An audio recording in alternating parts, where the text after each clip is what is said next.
In the name of God, most merciful, ever merciful, and may God's peace and blessings be upon His holy Prophet Muhammad and the purified members of his household and progeny. Allahumma salli ala Muhammad wa ali Muhammad wa ajjal farajahum. Respected sisters, dear brothers and viewers, Assalamu alaikum jami'an wa rahmatullahi wa barakatuh. We begin by expressing our condolences on the death, on the demise of one of the greats of our faith, Our Lady al-Baneen.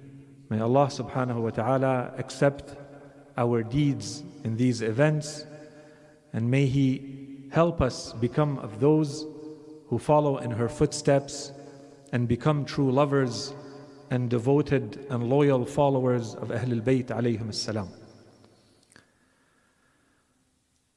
While anyone who takes a closer look at Islamic history will come to the conclusion that there is perhaps no history that can match it in terms of comprehensiveness, in terms of detail.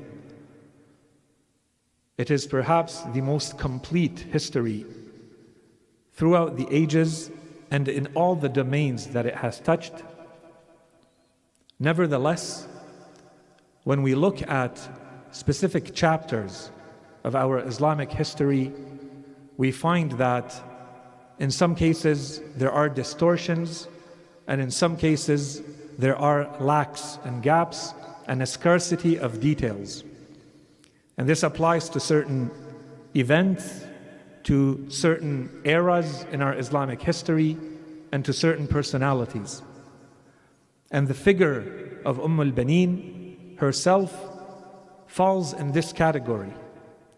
When we go back in the original sources of Islamic history, we see that there is really not that much detail that has been provided about the life, about the details, about the dates, about the important events that have taken place in the life of this amazing woman.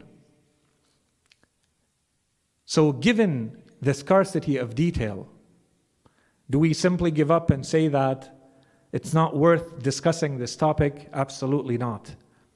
When we dig enough, we find that there are glimpses of history. But these glimpses are enough to allow us to trace a portrait, to understand a little bit about the greatness of this woman, and to understand that it is still possible for us to learn lessons from her life, from her devotion, and to use her as a role model and an example in our lives. For those who are completely new to this personality, who was al-Baneen? In very short, al-Baneen was simply a normal woman who ended up being the wife of our master, Imam Ali alayhi salam. He married her and she gave birth to 4 sons, the first of which is none other than Fadl al-Abbas.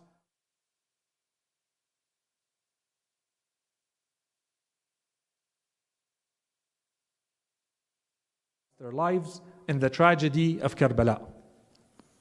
In short, this is what we know about this woman. What else does history tell us about her?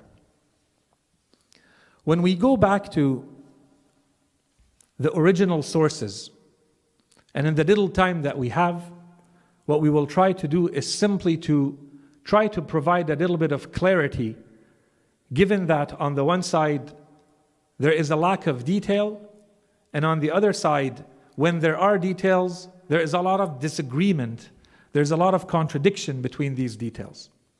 So in the little time that we have together, all we're trying to do is to provide a little bit of clarity around the life, around the times, around the person of al-Baneen, and to see what lessons we can extract for ourselves.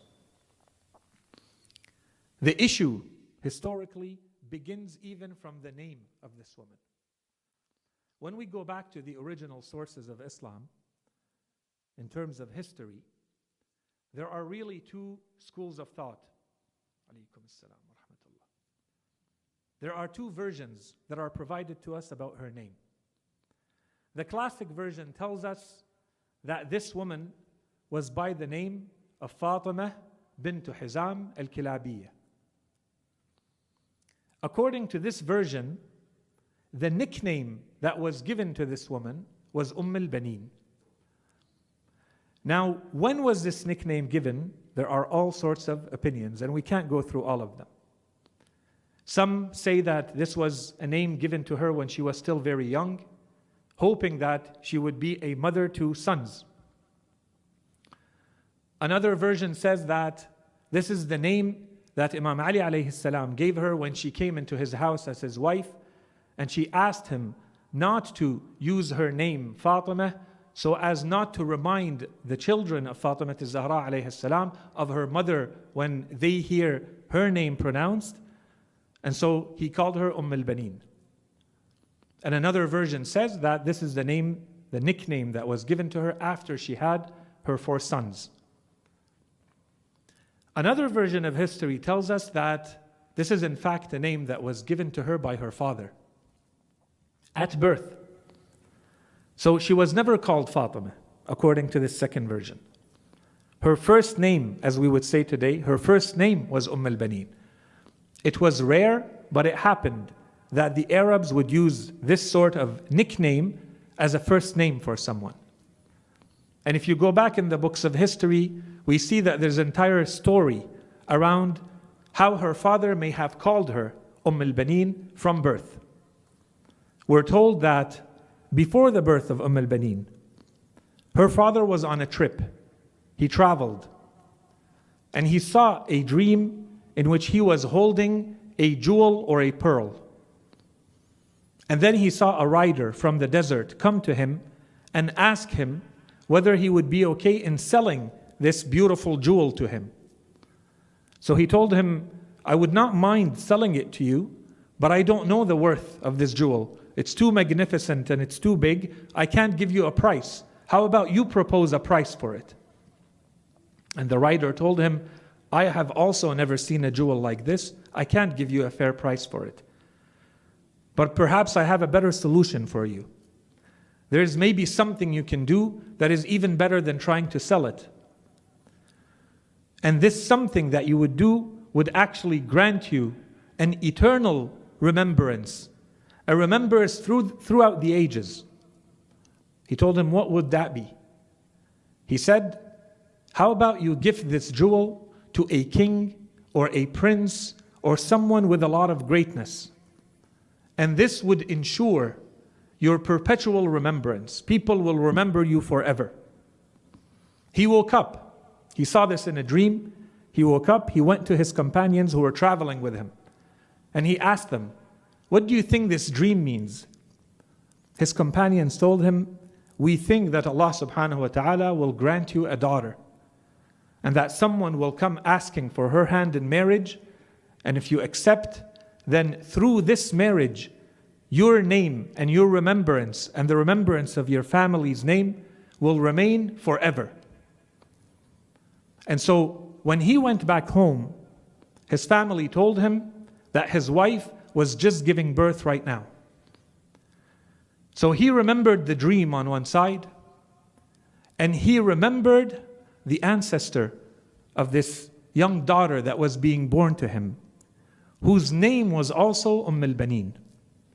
The grandmother of Al-Baneen, Fatima bint Hizam, was also called Al-Baneen, and her father remembered how she was called Al-Baneen because she had given birth to 5 great men in Arabia, in pre-Islamic Arabia.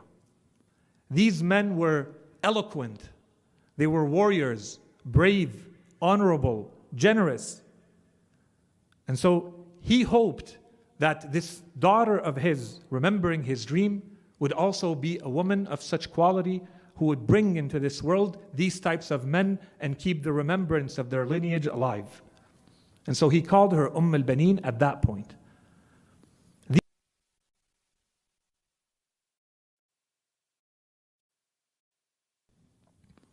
Now, when we continue in the life of this great woman. Perhaps the most famous thing about her personality, beyond the fact that, of course, she is the wife of Imam Ali alayhi salam and the mother of al-Abbas alayhi salam and his brothers, is the fact that Imam Ali alayhi salam asked for her hand in marriage in a very specific way. Perhaps the majority of us have heard about some of these details. We are told that at some point after the death of Fatima al-Zahra alayhi salam, Imam Ali alayhi salam came to his brother Aqeel, and he told him, I am looking for a woman who has been birthed by the manliest, the bravest, the most honorable of the Arabs, so that she may give me a warrior of a son. And there's an ending to this request from Imam Ali to his brother Aqeel. We're going to come back to it a little bit later. So Aqeel right away, or a little bit later, we're not sure whether Aqeel had to look or not, and we're going to talk a little bit about Aqeel in a second. The brother of Imam Ali alayhi salam told him, the woman you are looking for that matches the description is none other than Fatima bint Hizam al-Kilabiyya.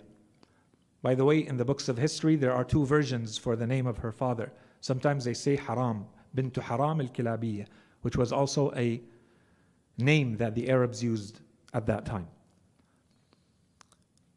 And he told him, this woman's fathers and uncles are unmatched in Arabia in terms of bravery and honor. She is available, and you may go ask for her hand in marriage. And so Imam Ali alayhi salam, through Aqeel, went and asked for her hand in marriage, and they accepted. This little request from Imam Ali alayhi salam to his brother Aqeel is full of lessons that we can apply into our lives. Full of lessons. We wouldn't have enough time now to go through all of them. We can mention a few. The first question that should come to our mind is that we know that the Holy Prophet ﷺ has said about Imam Ali alayhi salam that he is the gate to the city of knowledge, and that the Holy Prophet himself is the city of knowledge. Why would someone like Imam Ali alayhi salam need to go ask anyone else anything? Would he not know? Do we not consider him to be the expert in everything? Do not a lot of the companions, when they would talk about Imam Ali alayhi salam, even in his time, some of them were asked, how do you know that he is the greatest? And one of the answers they gave is that when we would see him and live with him, we saw how we all need him for everything, and he does not need anyone for anything. So why would this type of man still go to someone and ask him, would you find me a woman who matches these characteristics? There's a lot of answers. What does this teach us? The first thing that this teaches us is that Imam Ali alayhi salam is applying an Islamic principle, which is to seek counsel. Greater than Imam Ali alayhi salam was the Holy Prophet sallallahu alaihi wasallam. And Allah subhanahu wa ta'ala tells the Holy Prophet more than once in the Holy Quran, وَشَاوِرْهُمْ فِي الْأَمْرِ, and seek their advice and seek their counsel. It doesn't mean that when we seek counsel, when we seek advice from someone, it doesn't mean that we're necessarily going to do as they're telling us.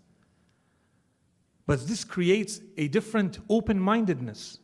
Before I do something important, maybe I should go ask those who have more experience.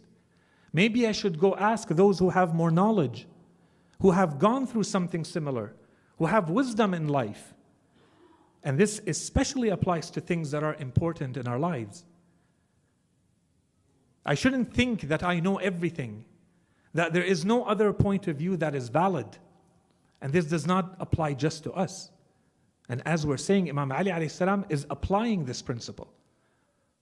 As we said, the Holy Quran, there's an entire chapter in the Quran, chapter 42, Surah al-Shura, the surah which means counsel. It means consultation, seeking advice. People sit together and discuss their opinions about a matter. And as we said, Allah subhanahu wa ta'ala tells the Holy Prophet,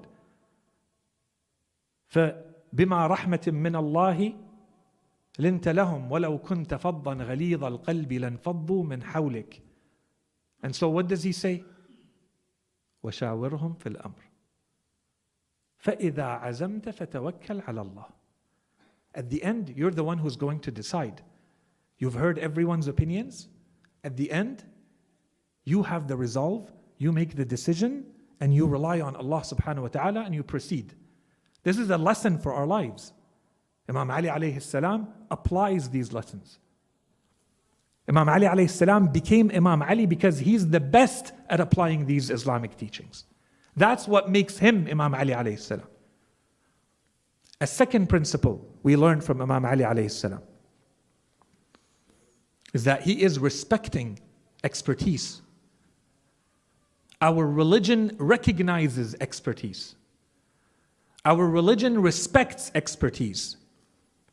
It says when you need an expert in something, this is an Islamic teaching. Go to that expert. Don't come up with your answers on your own. This applies to everything in life. Your car breaks down, go to the mechanic. He's the expert. You have a problem in your body, go to the physician, go to the doctor. You have a problem with your plumbing, go to the plumber. He's the expert. And you have a problem in religion, go to the religious expert. What was Aqeel? What was his job? What was his expertise?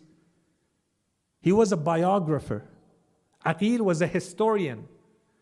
Aqeel was known to be an encyclopedia about the information about every family and every individual in the Arabian Peninsula.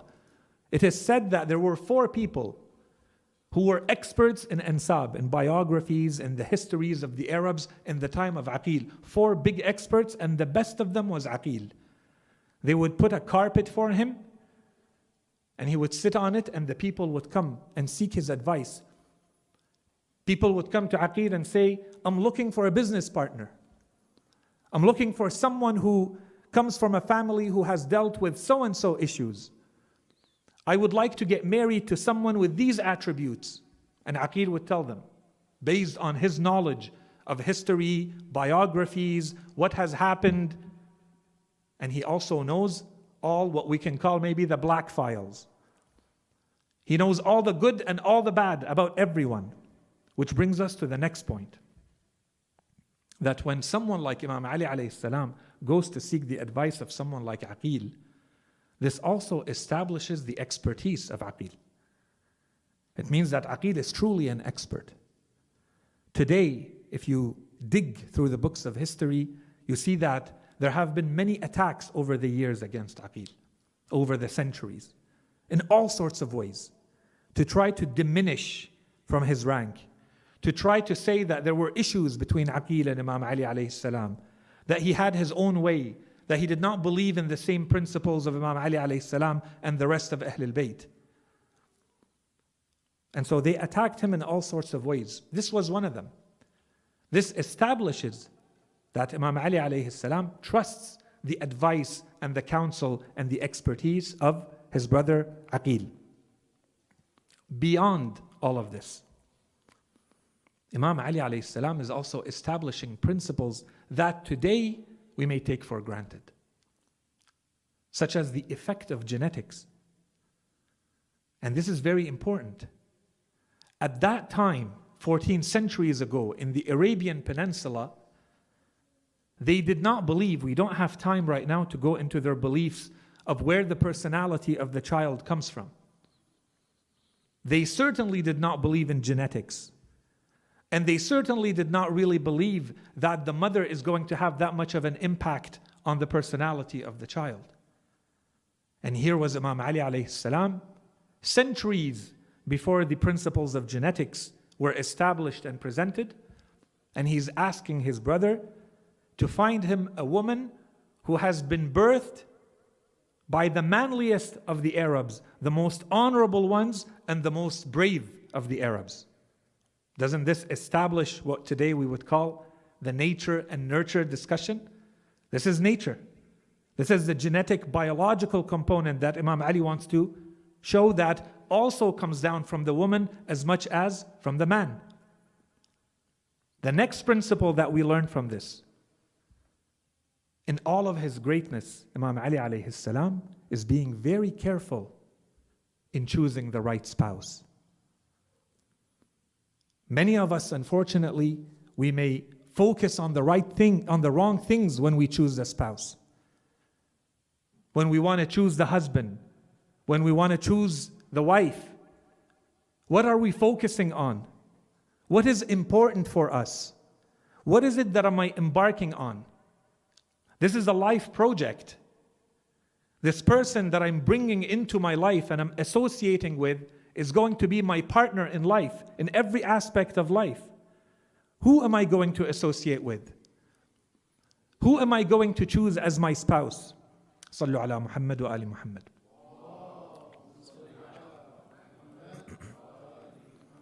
Imam Ali alayhi salam, with all of his greatness, with all of his influence, with all of his ability to perhaps raise the child as he would like to raise the child, to rightly guide this child, he wants to make sure that the mother is going to be an appropriate mother. In all of his greatness, Imam Ali alayhi salam is saying that I require this other ingredient with me to build this life together. None of us are greater than what Imam Ali alayhi salam is doing.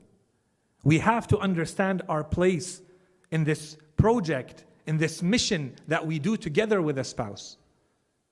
Therefore, choose carefully. Choose wisely. Imam Ali alayhi salam was choosing very carefully, which brings us to the next point. Imam Ali alayhi salam is talking about what? He's talking about Karbala.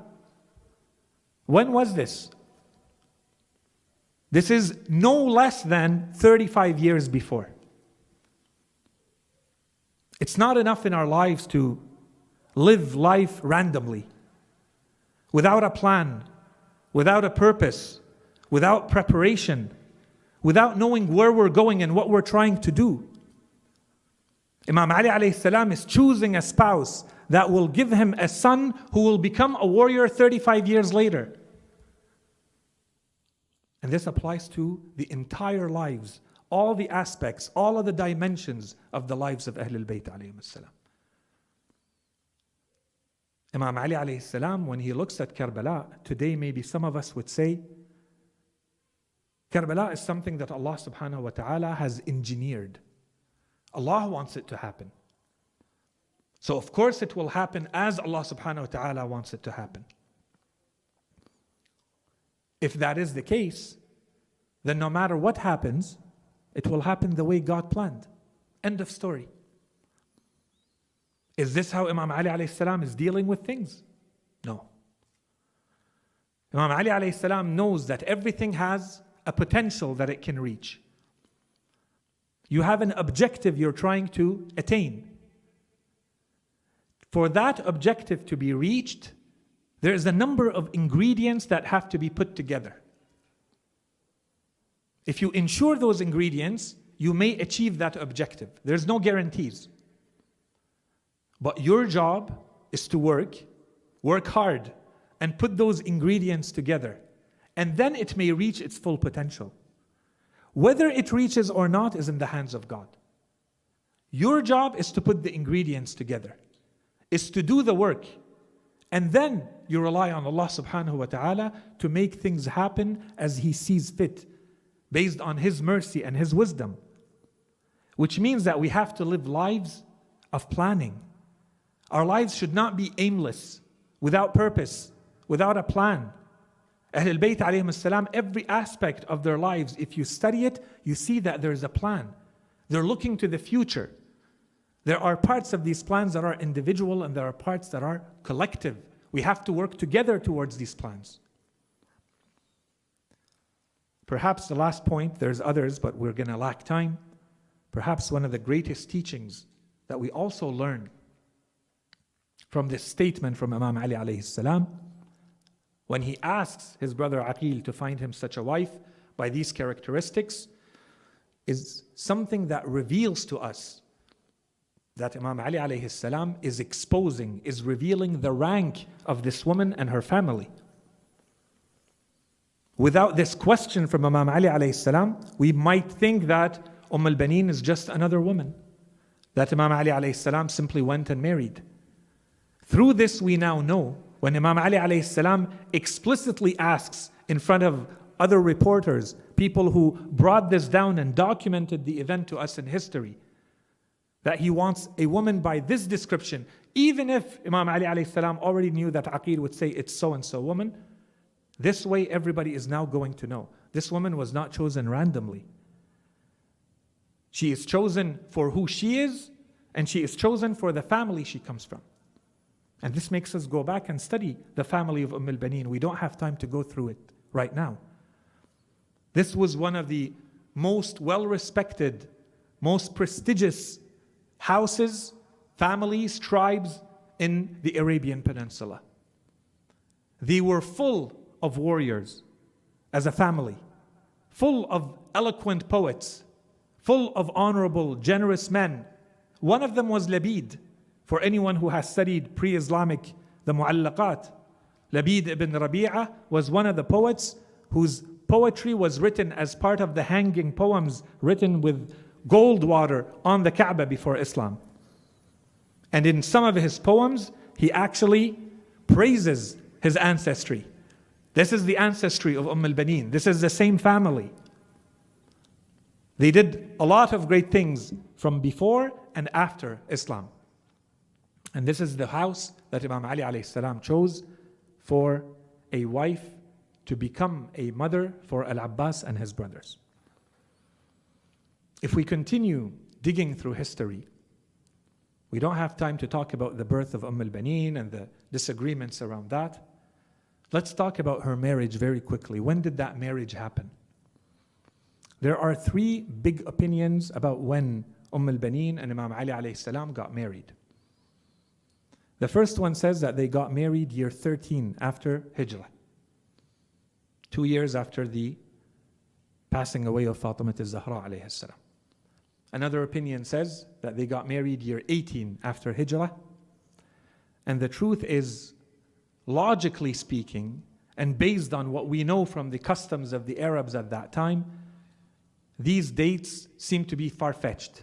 They don't seem to be very logical. Why? Because the majority of historians tell us that the age of Abu al-Fadl al-Abbas alayhi salam in Karbala was what?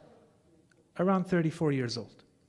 Which means that he was born, since Karbala happened in year 61, he was born year 26. To say that a woman got married year 13 and she gave birth to her first son year 26 is somewhat problematic. It's not impossible, but it's far-fetched. Even if we say that she was married year 18 and that she gave birth 8 years later, seems a little bit far-fetched. Especially when Imam Ali alayhi salam made it clear that the reason he is marrying this woman is that he wants a son from her who will become a warrior. When we put all of this together, then this tells us that their marriage happened closer to year 25, which is an opinion that is mentioned by a number of our historians. If we continue with the life of al-Baneen alayhi salam, and the reason we mention this is that sometimes there are details that are going to require explanations. I don't have time to go through this. I leave the details to you. An example of this is if we accept this version of history, where al-Baneen alayhi salam is, for instance, coming into the house of Imam Ali alayhi salam year 25, then we can also not accept that al-Baneen alayhi salam on her day of marriage, when she enters into the house, she spends that night combing the hair of Imam al-Hassan, Imam al-Hussein, and Zainab, and taking care of them because they're young children. They would be around 22, 23, 20 years old at that time. Right? So this changes the version of history and how we have to put the events together. Okay? In any case, we keep moving. When did al-Baneen alayhi salam pass away? And this is another detail. All of this looks like we're spending time on historical details. The point of this, and I think it shows the most with the story of her death, is that sometimes, and this is, by the way, something that has gained a lot more popularity over the last little while, starting from the point that perhaps al-Baneen alayhi salam was not present in Karbala because she had already passed away. Then everything that we hear about al-Baneen after Karbala becomes not valid. And this opens the door to question a lot more events that we may hear about Karbala and about the tragedy of Karbala and so on and so forth. That's the reason why we put all of this together. To say that even though sometimes we may not have all the historical details, do we have enough to put a portrait together or not? So what about the death of al-Baneen alayhi salam? In short, there is one of our big scholars who has questioned the presence of al-Baneen alayhi salam in Karbala and afterwards. The issue, the key is after Karbala, and this is Sayid Abdul Razak al-Muqarram. May God have mercy on his soul. He was a great historian, and he specialized in the life and death of Imam al-Hussein alayhi salam and that time frame. He is of the opinion that al-Baneen alayhi salam did not attend Karbala because she had already passed away. But many other scholars have spent time and found the clues that show that al-Baneen alayhi salam was actually alive. The fact that she did not attend Karbala itself, first and foremost, is not proof that she had passed away. But what else is there? And we don't have time to go through all the details, a few of them. One of the details is everything we hear about in terms of her reaction when she heard, while still in Medina, about the death of Imam al-Hussein alayhi salam and her 4 sons. And there are multiple reports. Some of them say that she fainted. Some of them say that she was carrying the child of named al-Fadl, the son of al-Abbas, who had stayed behind in Medina. She was carrying him and he fell from her hand, from her arms, when she held under the shock of the news that Imam al-Hussein alayhi salam had been killed. And other such reports and details. So we would have to invalidate all of those to say that she did not exist at that time. Secondly, there's poetry attributed to her. And the poetry attributed to her was specifically to eulogize, to commemorate the death of Imam al-Hussein alayhi salam and her sons.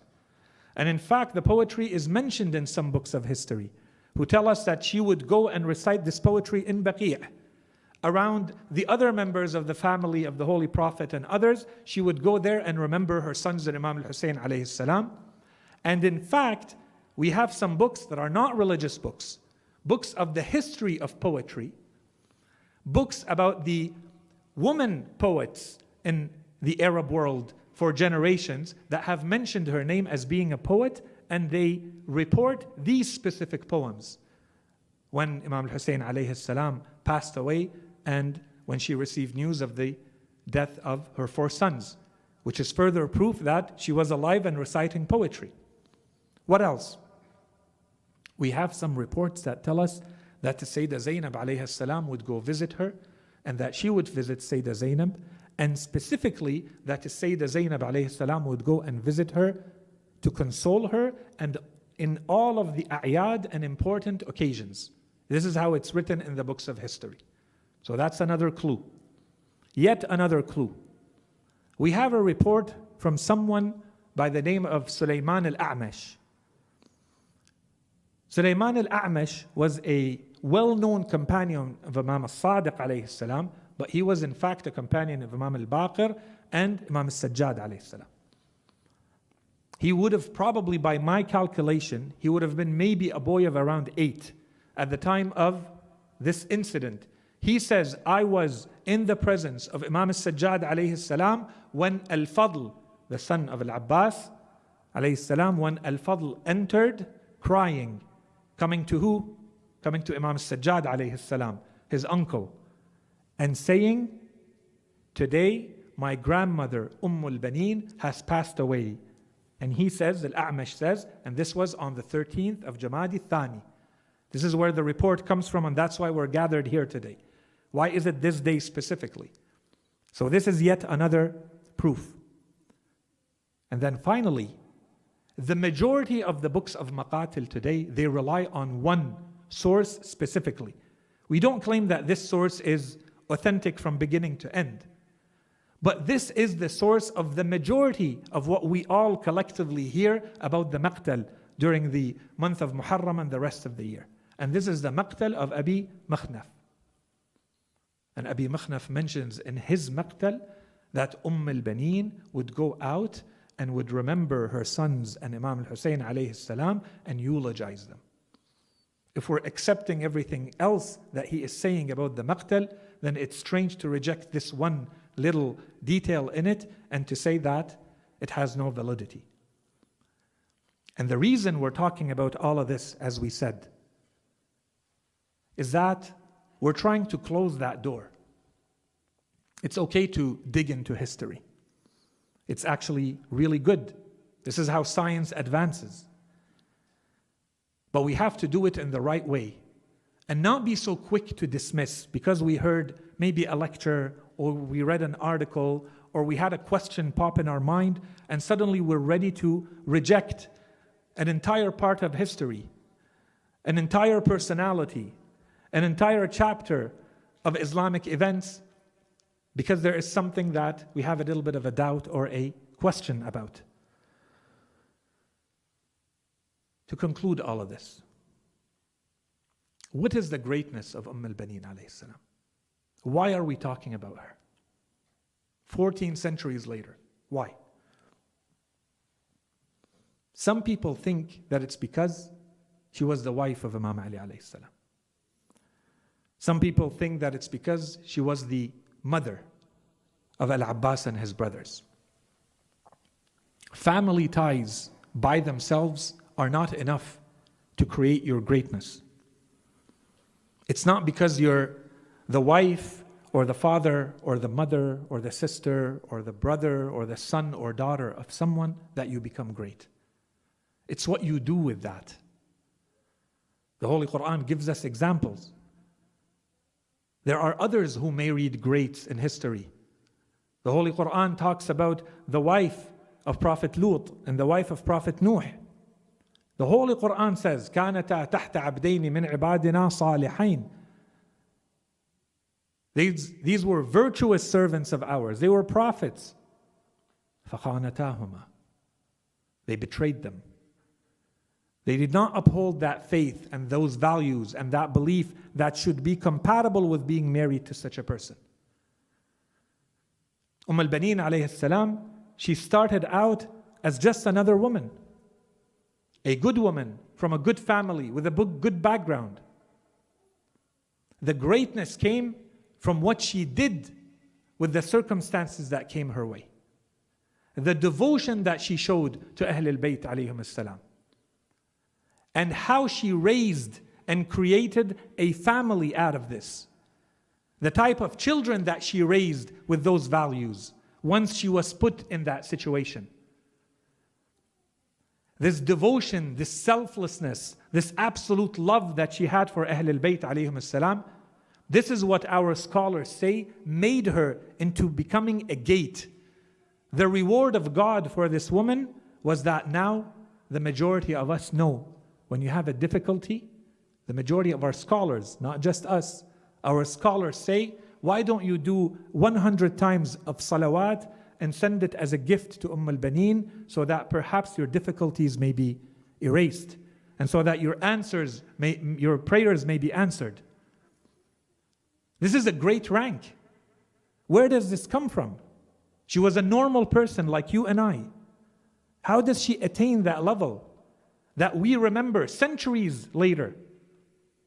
It's because of her devotion, her love, selfless. You go to some of the books of history, they say her father brought her as a bride to Imam Ali alayhi salam.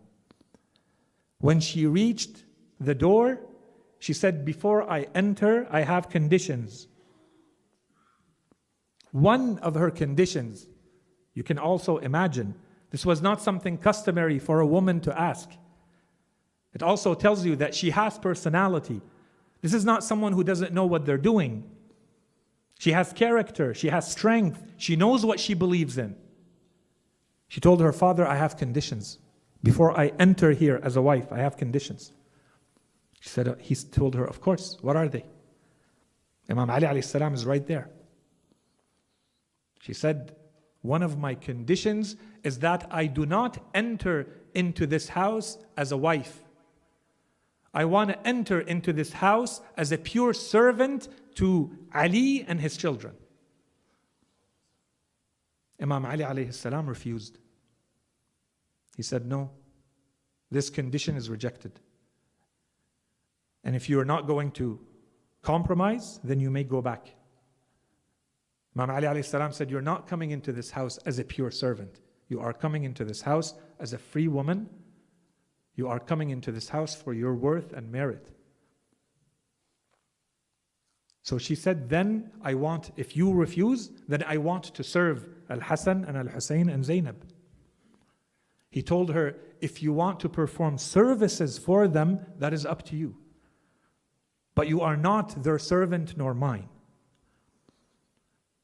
But this is an indication of the selfless love, the absolute devotion of this woman before even entering into the household of Imam Ali alayhi salam. So we can only imagine afterwards. Her life was not easy.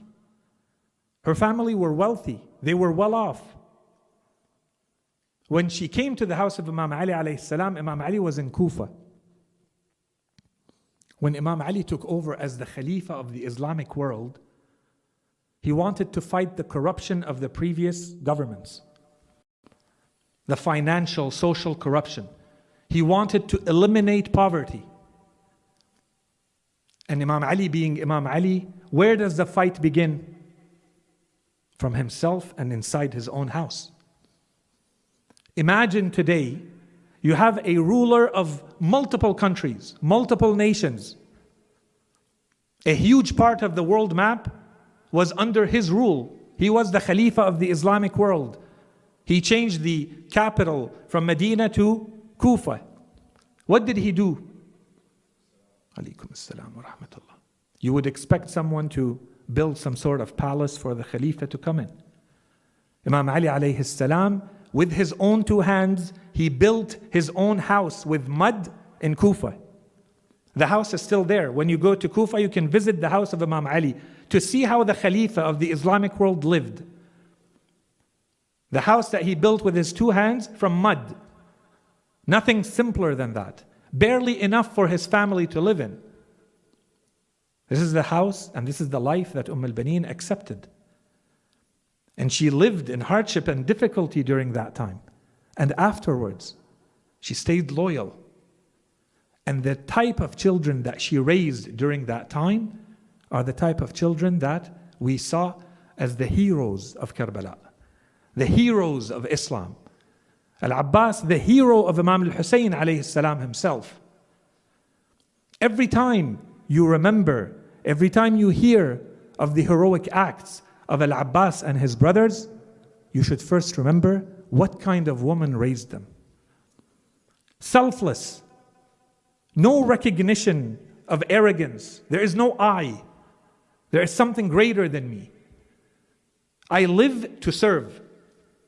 Something bigger than me. I belong to that. I serve that.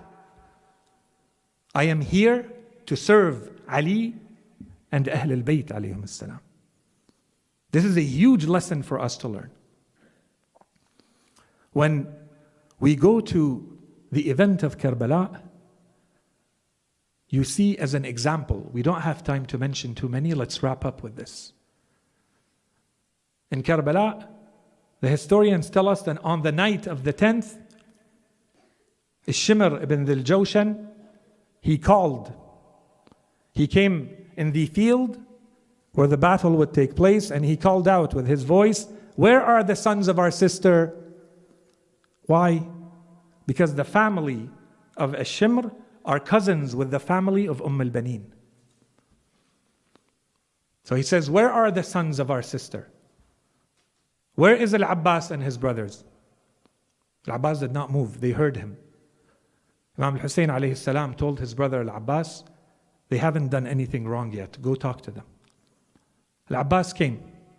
He came out in the middle of the night talking to Shimr ibn al-Jawshan. He told him, "Abu al-Fadl, we have no issue with you and we know which house you come from. Allow us to grant you immunity, to guarantee your safety, peace and safety for you and your brothers. Just don't fight with your brother Hussein." Al-Abbas told him, "May God's curse be upon you and upon your safety. What kind of safety is it that you grant to me while the grandson of the Holy Prophet ﷺ is about to be killed by you?" And he left. Who did he see on the way back? He saw Zuhair. Zuhair ibn al-Qayn does not know what just happened. He just knows that Shimr called Abu al-Fadl al-Abbas, and he can guess what was proposed to Abu al-Fadl. He told him, "Abu al-Fadl, I have something I want to tell you." He told him, "Go ahead, Zuhair." He told him, "Abu al-Fadl, a long time ago, before you were born, your father went to your uncle Aqeel, to his brother, and he told him, 'Find me a woman who has been birthed by the greatest warriors, most manly Arabs of the time, so that she may give me a son,'" and this is the part that we didn't read before, "who will support my son Hussein in Karbala." This is Zuhair telling al-Abbas. He's telling him, 35 years ago, I heard this. I know this happened.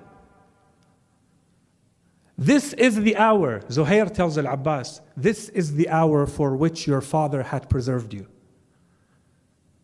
Iddakharaka, he tells him.